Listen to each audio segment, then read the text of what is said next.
स्थान उत्तर भारत का एक पुराना रियासती गांव दौलतपुर, जहां अब भी परंपराएं जीवित थीं और समय थोड़ा धीरे चलता था।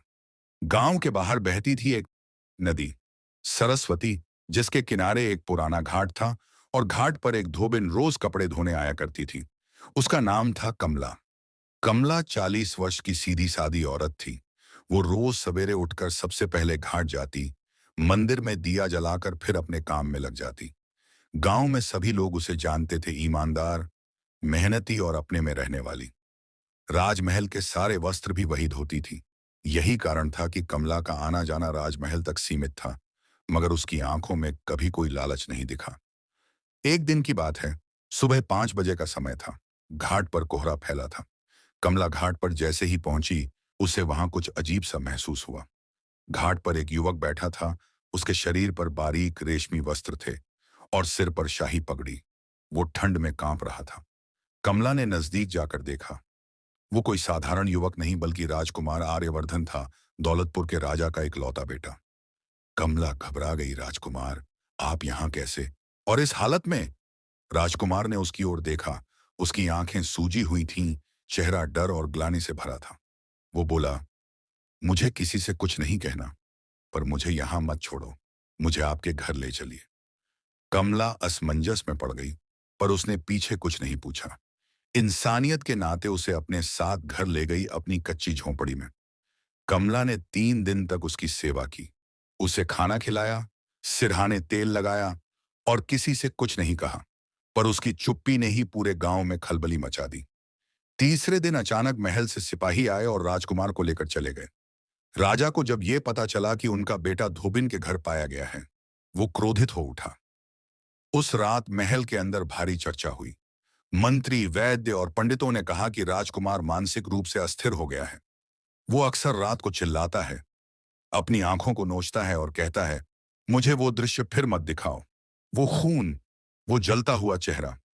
दरअसल दौलतपुर के जंगलों में कुछ दिन पहले ही राजा ने एक गरीब किसान को झूठे आरोप में मरवा दिया था। वो किसान अपने परिवार सहित राजा से प्रार्थना कर रहा था कि उसकी जमीन ना छीनी जाए, लेकिन राजा ने उसकी बात नहीं मानी और उसे देशद्रोही घोषित करवाकर मरवा दिया। राजकुमार उसी रात जंगल में शिकार पर था। उसने सारी घटना देखी और उसी दिन से वो मानसिक रूप से बेचैन रहने लगा। उसे लगने लगा कि उसका पिता न्यायप्रिय नहीं रहा।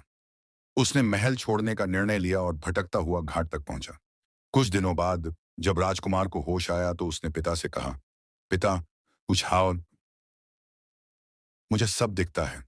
वो अन्याय, वो अत्याचार, मुझे ये आंखें नहीं चाहिए। राजा ने पंडित बुलाए, वैद्य आए, सबने यही कहा कि यह पागलपन है। लेकिन कमला जानती थी ये पाप की झलक है।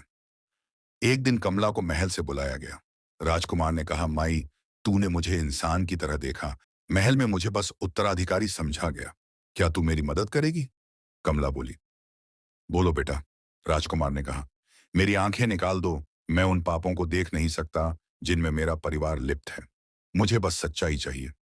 कमला ने मना किया, रोई, पर अंततः उसका दर्द समझकर उसने उसे हल्दी दी, अफीम की बूटी दी और दोपहर को उसकी आंखें एक नुकीली कांसे की सलाई से निकाल दी। जब गांव को खबर मिला, पूरा राज्य हिल गया। राजा ने कमला को फांसी की सजा सुना दी, पर तभी राजकुमार खुद लोगों के सामने आया, आंखों पर पट्टी बंधी हुई, लेकिन आवाज में आत्मबल था। उसने कहा, कमला ने मुझे अंधा नहीं किया, उसने मुझे दृष्टा बनाया है। अब मैं आंखों से नहीं, अंतःकरण से देखता हूं। वो गद्दी पर नहीं बैठा। उसने संन्यास ले लिया और उसी घाट पर रहने लगा जहां पहली बार कमला से मिला था। कमला को रिहा कर दिया गया और लोगों ने पहली बार जाना कि धोबिन कमला सिर्फ कपड़े नहीं धोती थी, वो आत्माओं के बोझ भी धो सकती थी। समय बीता। कमला ने घाट छोड़ दिया और कोई नहीं जानता वो कहां गई। पर जब भी दौलतपुर में अन्याय होता, लोग कहते, काश कमला होती तो शायद सच फिर देख पाता कोई। कमला की गिरफ्तारी के बाद दौलतपुर में सनसनी फैल गई थी। हर घर में यही चर्चा थी, क्या वाकई एक धोबिन ने राजकुमार की आंखें निकाल ली? पर जो कोई भी कमला को जानता था, उसे यकीन नहीं होता। राजमहल के बाहर भारी पहरा था और अंदर सन्नाटा। राजा रुद्रसेन सिंह क्रोध और अपमान की ज्वाला में तप रहा था। उसके दरबार में अब न संगीत था, न उत्सव। बस आदेश थे, कमला को मृत्युदंड दिया जाए। पर राजकुमार आर्यवर्धन ने जैसे ही सुना कि उसकी माई को फांसी दी जा रही है, उसने महल की छत से एक पत्र गिरवाया जो पूरे नगर में फैल गया। मेरी आंखें मैंने खुद निकलवाई हैं। कमला ने बस मेरी प्रार्थना मानी। उसने मेरी आत्मा को वो दृष्टि दी जो मेरी आंखें नहीं दे सकी। यदि उसे मारा गया तो मैं शपथ लेता हूं, जल त्याग कर दूंगा। इस पत्र के बाद नगर का जनसमूह महल के बाहर एकत्र हो गया। सैकड़ों किसान, महिलाएं, वृद्ध, यहां तक कि सैनिकों के परिजन भी बोले, कमला निर्दोष है। राजा का अभिमान दरकने लगा, पर उसने अभी भी निर्णय नहीं बदला। वो मान नहीं पा रहा था कि उसका पुत्र अंधा होकर संत बनना चाहता है। कमला को कालकोठरी में रखा गया। वहीं मिट्टी की दीवारों के बीच एक रोशनी उसे मिलती थी। रोज कोई बच्चा बाहर से एक दिया जलाकर रख जाता था। वो बच्चा था एक दास पुत्र जिसका नाम था गणेश।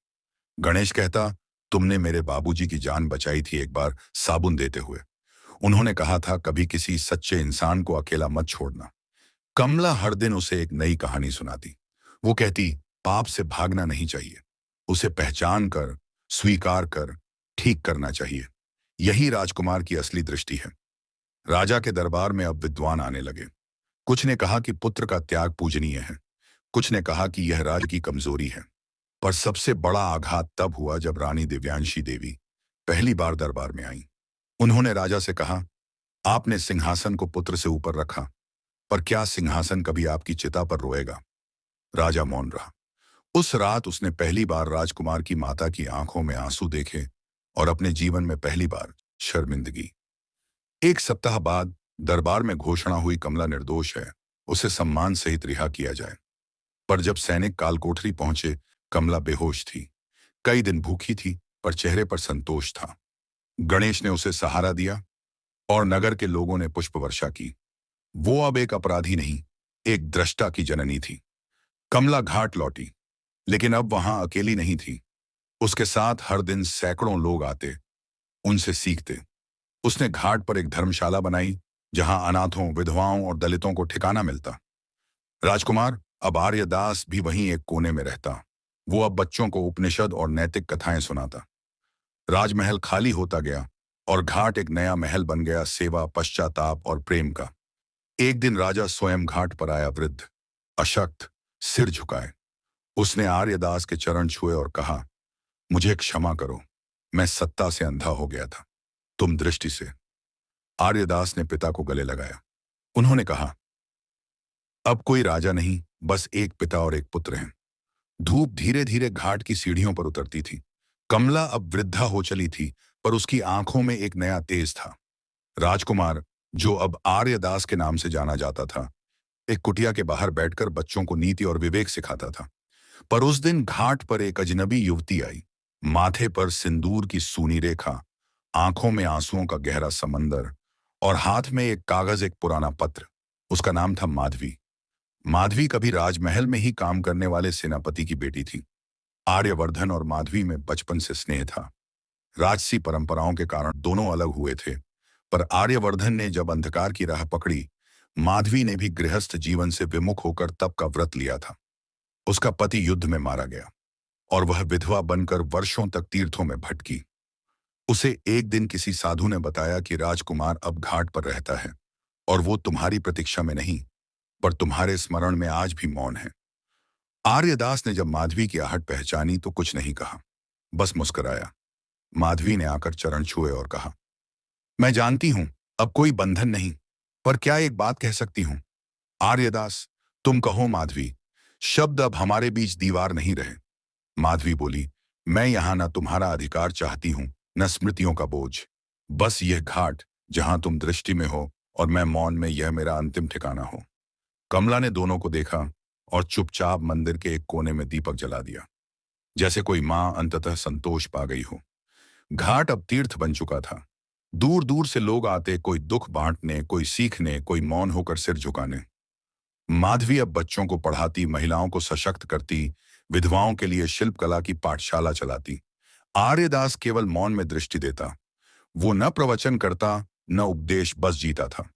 राजा रुद्रसेन ने भी घाट पर एक छोटा आश्रम बनवाया जहां वह वृद्धों की सेवा करता। अब वो राजा नहीं, बस रुद्र बाबा था। एक दिन जब चैत की हवा हल्की पड़ने लगी थी, कमला ने आर्यदास का हाथ थामा और कहा, बेटा, अब मुझे जाना है। मेरी देह इस घाट की मिट्टी में मिल जाए। बस एक बात, इस प्रेम की कथा को मत छिपाना। आर्यदास ने उनकी चिता को अग्नि दी। कमला अब केवल स्मृति नहीं रही, वह घाट की आत्मा बन गई। माधवी और आर्यदास ने कभी विवाह नहीं किया, पर हर सुबह एक साथ दीप जलाते और हर संध्या मौन में बैठते। लोग कहते, यह दो शरीर नहीं, एक अनुभूति है। आर्यदास का अंत समय आया तो उसने माधवी का हाथ थामा और कहा, हमने आंखें नहीं खोई, हमने उन्हें भीतर मोड़ लिया, और जो भीतर देख ले वह संसार को भी समझ लेता है। घाट पर उस दिन भीड़ नहीं थी, बस शांति थी।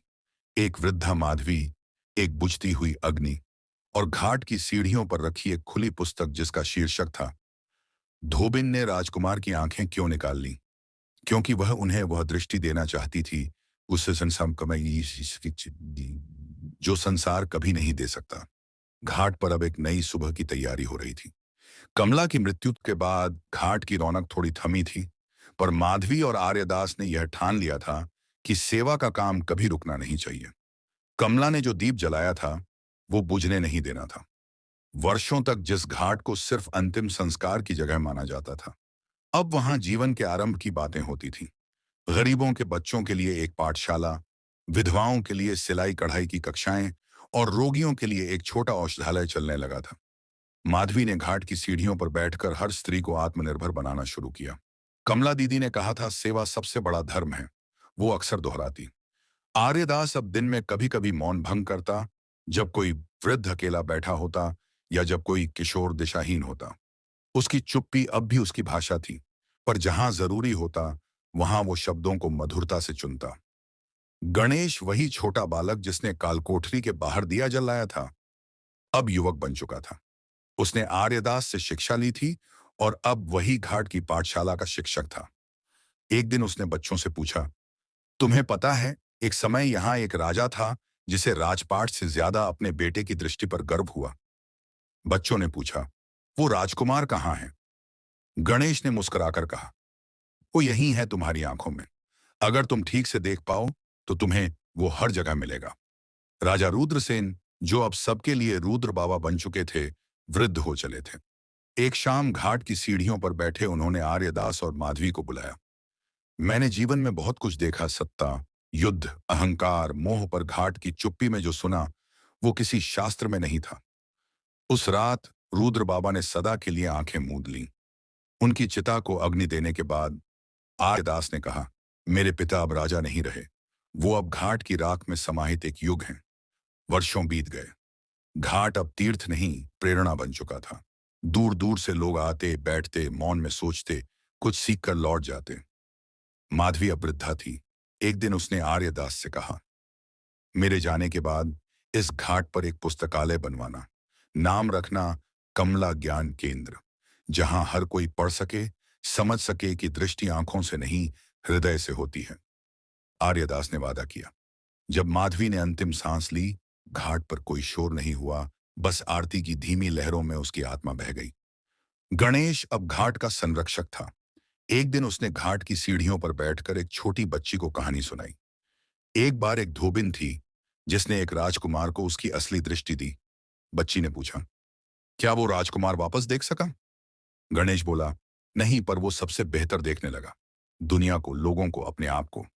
घाट की सीढ़ियों पर अब एक संगमरमर की पट्टी लगी थी, उस पर लिखा था, यह वह स्थान है जहां एक धोबिन ने एक राजकुमार को उसकी आत्मा लौटा दी। पास ही एक छोटा पुस्तकालय था जहां बच्चे, महिलाएं, बूढ़े सभी आते, और सामने एक दीप जो वर्षों से बुझा नहीं था, क्योंकि यह दीप किसी तंत्र से नहीं, प्रेम और दृष्टि से जलता था। एक धोबिन ने राजकुमार की आंखें क्यों निकाल ली? यह सवाल जितना चौंकाने वाला है, जवाब उतना ही भावनात्मक और सच्चाई से भरा हुआ है। यह कोई तंत्र मंत्र की कहानी नहीं, बल्कि एक मां के त्याग, एक प्रेम की प्रतीक्षा और एक समाज की नई सुबह की असली कहानी है। दृष्टि केवल आंखों से नहीं, आत्मा से मिलती है। और अगर आप भी ऐसी कहानियों में विश्वास रखते हैं जो दिल को छूती हैं, सोचने पर मजबूर कर देती हैं, तो स्टोरी हब को अभी सब्सक्राइब करें। वीडियो को लाइक कीजिए, दोस्तों और परिवार के साथ शेयर कीजिए, और नीचे कमेंट करके बताइए, क्या आप भी किसी धोबिन जैसी नारी को जानते हैं जो समाज की सच्ची प्रेरणा है? स्टोरी हब, क्योंकि हर कहानी सिर्फ कहानी नहीं होती, कभी कभी वो किसी की जिंदगी की सच्चाई होती है।